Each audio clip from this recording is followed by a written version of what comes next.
మీరు చెబుతున్నట్లుగా ఇప్పుడు ఎలాంటి విచారం లేకుండా మిమ్మల్ని మంత్రి పదవి నుంచి తొలగించారు. కొండీలు చెప్పేవాళ్ళు చాలామంది అయిపోయారు. అక్కడికి వెళ్ళినా కూడా ఆయనే సీఎంలా వ్యవహరిస్తున్నారు. మీ బొమ్మ చిన్నగా ఉంది, ఆయన బొమ్మ పెద్దగా ఉందని ఇలా చెప్తుంటూ పోయారు. అంటే ఇవన్నీ గ్రహించిన తర్వాత సీఎం గారు ఒకరోజు మీతో ఆ రోజు నేను ఎలాంటి విచారం చేయకుండా ఎవరో చెప్పిన మాటలు విని మిమ్మల్ని మంత్రి పదవి నుంచి తొలగించాను, బాధపడకు రాజయ్య సారీ అని మీతో అన్నారని కూడా మీరు ఇటీవల అన్నట్టుగా. సారీ అనేది మన్నించమనే సారి కింద తీసుకోను. పదవి పోయినందుకు నేను బాధపడుతున్నా రాజయ్య. దాన్ని ఏమంటారు? ఇప్పుడు ఇంటికాడ ఒక మనిషి చనిపోయిండు, మనిషి చనిపోతే సారీ భయ్ అంటారు. అంటే సారీ భయ్ అంటే మన్నించమని వస్తుంది అర్థం. ఆ అర్థం కాదు అక్కడ. ఉప ముఖ్యమంత్రి పదవి పోయింది, బాధలలోనూ సారీ రాజయ్య, తప్పకుండా నీ స్థాయి తగ్గకుండా నీకు అవకాశం కల్పిస్తా, నీ స్థాయి తగ్గకుండా నీకు అవకాశం, నన్ను నమ్ము, నువ్వు అడగకుండానే నీకు ఉప ముఖ్యమంత్రి పదవి ఇచ్చిన, మళ్ళీ నీ స్థాయి తగ్గకుండా మళ్ళీ నీకు అవకాశం ఇస్తా. ఈ మాట అన్నప్పుడు వినోద్ కుమార్ ఎంపీ గారు ఉన్నారు, సంతోష్ గారు ఉన్నారు, వేణుగోపాలాచారి ఉన్నాడు, పెద్ది సుదర్శన్ రెడ్డి, నలుగురి సమక్షంలో ఈ మాట అనడం జరిగింది. నలుగురి సమక్షంలో వీళ్ళు నన్ను తీసుకుపోయారు ముఖ్యమంత్రి దగ్గరికి, నన్ను తీసుకుపోయారు. సార్ పిలుస్తున్నాడు మీరు రావాలని చెప్పేసి రాయబారి లెక్క నన్ను వచ్చి తీసుకుపోతే వీళ్ళందరి సమక్షంలో అన్న మాటలు కాదు. సో పోగానే నన్ను ఓదార్చడానికి సీఎం గారు ఏమనాలి చెప్పండి? ఆ భాష సారీ అనే భాష, దాన్ని క్షమించు అనే భాష కాదు సారీ. అది అస్సలకే కాదు. అది ఏంటంటే రాజయ్య నువ్వు బాధలో ఇప్పుడు ఇంట్లో చనిపోయినప్పుడు కానీ, ఓ పదవి పోయినప్పుడు కానీ, ఫెయిల్ అయినామనుకో ఏమంటారు? ఫెయిల్ అయితే ఏమంటారు? బిడ్డ బాగానే చదివినా కానీ సారీగా వదిలిపెట్టేసి బిడ్డ అంటారు. అంటే సారీ చెప్పడంలో ఆ గొప్పతనం ఏంది అంటే నువ్వు నీ పదవి పోయినందుకు ఓదార్చినట్టు తీసుకోవాలి, దాన్ని వేరే రకంగా తీసుకొని అవసరం లేదు. రాజయ్య గారు ఎన్ని చెప్పినా రాజయ్య గారికి భూములు ఎక్కువ ఉండడంతో ఈ మండలాల ఏర్పాటు విషయంలో కూడా అక్రమదారిని ఎంచుకున్నారు. మల్కాపూర్ని కాదని ఎలాంటిది లేకుండా ఈ చిల్పూర్ని మండలంగా ఎంపిక చేశారు. అక్కడ రాజయ్య గారికి పెద్ద మొత్తంలో భూములు ఉన్నాయి, అందుకే చిల్పూర్ని మండలంగా ఎంపిక చేశారు అని అంటున్నారు.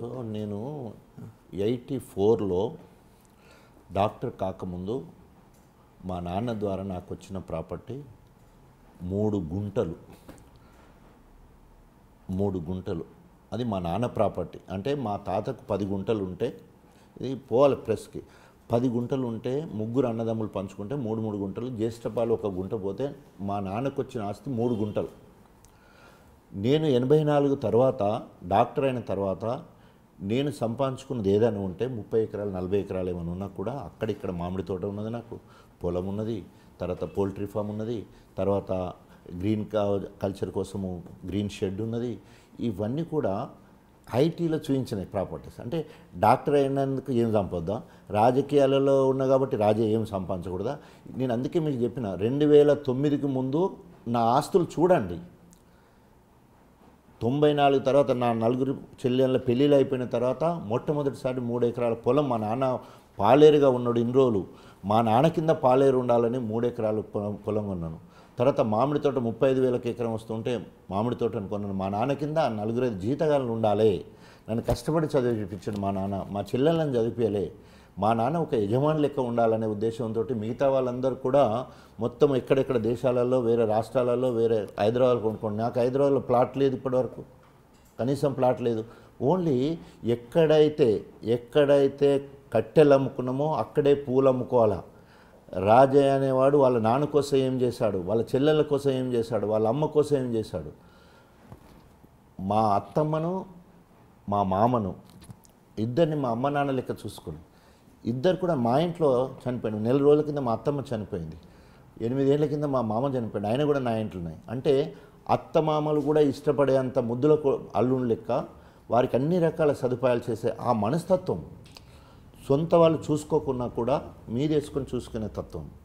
సో ఈ రకంగా ఆస్తులు నేను ఎక్కడైతే కట్టెలు అమ్ముకున్నానో అక్కడ కొనాలని మా ఊర్లో కొనుక్కున్నాను, ఇవాళ కొన్న అగ్రకులాల్లో కొనుక్కున్నాను. 35,000 ఎకరము, 70,000 ఎకరం, 90,000 ఎకరం తీసుకున్నాను. ఇప్పుడు 3 లక్షలు కావచ్చు, 4 లక్షలు కావచ్చు. ఇది నేను కొన్న భూములను. ఈ భూములు కొనుక్కొని వ్యవసాయం చేసుకునే క్రమం. మండలాలు ఇచ్చేది ఎవరు? కేసీఆర్ గారు. ఏమిటి ప్రాతిపదికన చూసిస్తాను? యాదాద్రి అయిపోయింది కదా, వేములవాడ అయిపోయింది కదా, అక్కడ భద్రాద్రి అయిపోయింది కదా, చిల్పూరుగుట్టలో బుగులు వెంకటేశ్వర స్వామి దేవాలయం. అయితే హిస్టారికల్ కొన్ని వేల సంవత్సరాల నుండి వెంకటేశ్వర స్వామి గుడి ఉన్నది.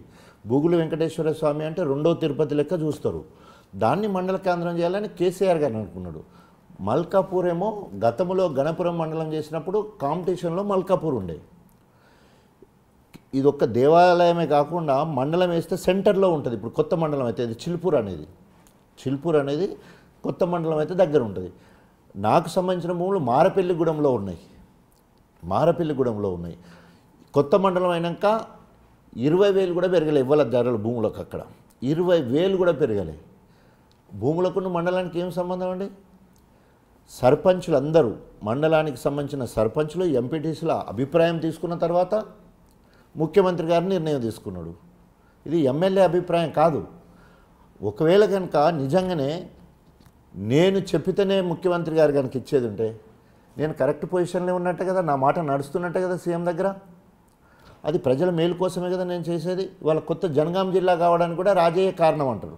ఎందుకంటే 5